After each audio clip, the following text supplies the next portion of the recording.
Good morning student. आज हम start कर रहे हैं पाठ 7 पुरस्कृत चोरनी। पुरस्कृत मतलब पुरस्कार प्राप्त चोर, है ना, जिसे पुरस्कार दिया गया। चंपक वन में सभी तरह के पशु अपना अपना जीवन यापन करते थे। इस वन का राजा चंपक शेर अपने मंत्री झबरू रीछ की सहायता से पूरे राज्य कार्य को भली भांति देखता था।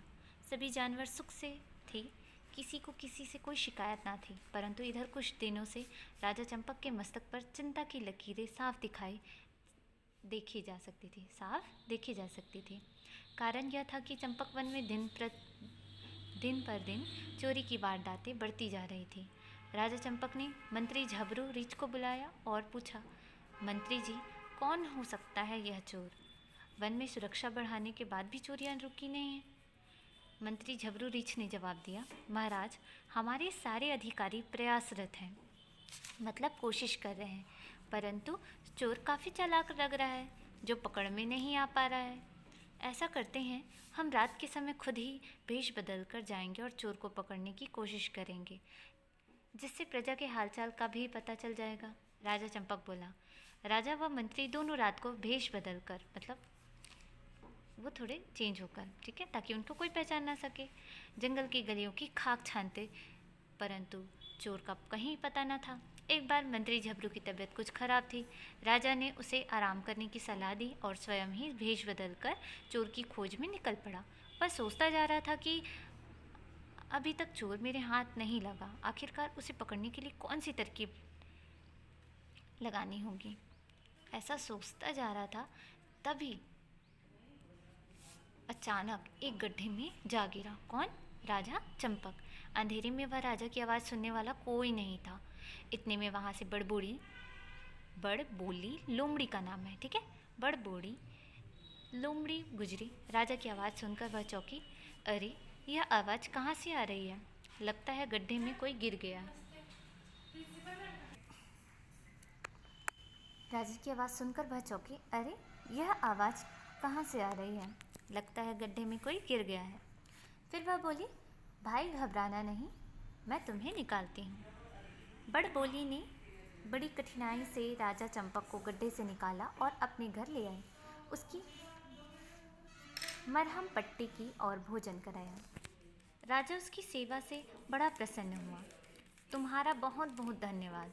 मैं पास के वन से आया हूँ। तुम कौन हो? मेरा नाम बड़बोली लोमड़ी है।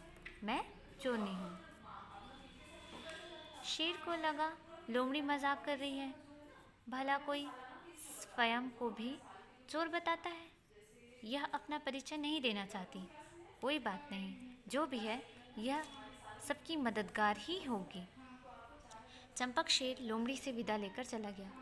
अगले दिन वह राजकाज में व्यस्त था, मतलब बिजी था, कि झबरू रीछ बड़ी प्रसन्न मुद्रा में आया और बोला, महाराज की जय हो, एक खुशखबरी है। महाराज, बोलो बोलो मंत्री जी, क्या खुशखबरी है? महाराज, चोर पकड़ा गया। ऐसा कौन कहता है? झबरू रीछ, उसे हमारे सामने पेश किया जाए। ऐसा कौन कहता है? राजा। झबरू ने ताली बजाई। 2 गधे पहरेदार एक लोमड़ी को पकड़े हुए भीतर आए और बोले, हुजूर, यह रहा चोर। इसे हमने मुनिया हिरनी के घर चोरी करते रंगे हाथों पकड़ा है। शेर ने देखा तो उसे विश्वास नहीं हुआ।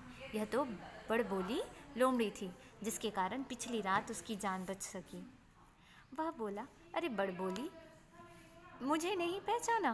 मुझे तुमने कल गड्ढे से निकाला था, अपने घर लेके गई थी, तुमने मेरी सेवा की।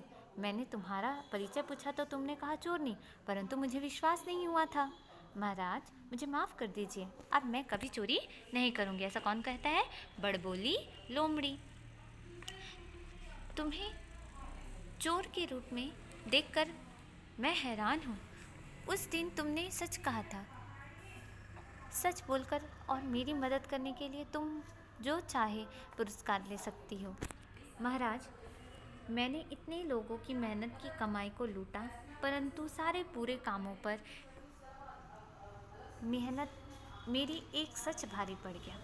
अब मैं हमेशा अच्छे काम ही करूँगी, मुझे माफ़ कर दीजिए। लोमड़ी हाथ जोड़कर बोली, तुम्हें अपने किए पर पछतावा है, इसलिए मैं तुम्हें राज दरबार में नौकरी देकर तुम्हें अच्छे प्राणी की तरह जिंदगी व्यतीत करने का अवसर देता हूँ, राजा चंपक ने कहा। झबरू रीछ ने लोमड़ी से कहा, अब हमेशा अच्छे काम करते हुए सच्चाई के रास्ते पर ही चलना, क्योंकि अच्छे काम करना अच्छा ही फल मिलता है। तो आपको इस कहानी से ये शिक्षा मिलती है कि अच्छे काम करना चाहिए और हमेशा सच्चाई के मार्ग पर चलना चाहिए, है ना। तो ये पाठ आपको बहुत अच्छा लगा होगा, है ना। तो आप शब्दार्थ करेंगे। जीवन यापन करना का, जीवन बिताना, मस्तक माथा, सुरक्षा बचाओ मतलब रक्षा करना, प्रयासरत कोशिश करना, स्वयं अपने आप, खोज तलाश, व्यतीत करना बिताना, है ना। प्रश्नों के उत्तर अगर आप पाठ अच्छे से पढ़ेंगे तो आप इन प्रश्नों के उत्तर आसानी से कर सकते हैं, है ना। चलिए, उचित शब्द चुनकर खाली स्थान भरिए। यहाँ पर उत्तर है,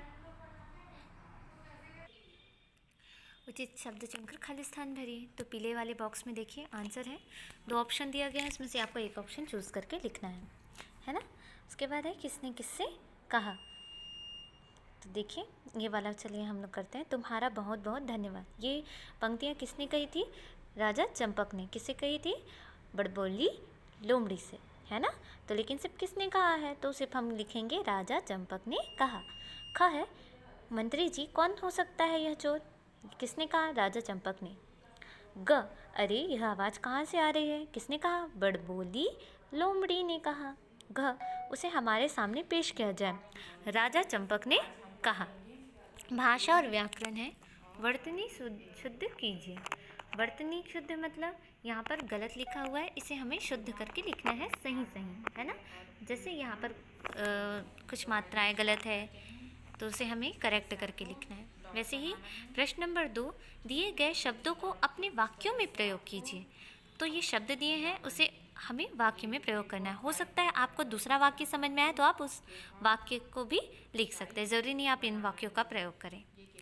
ठीक है, thank you students, have a nice day.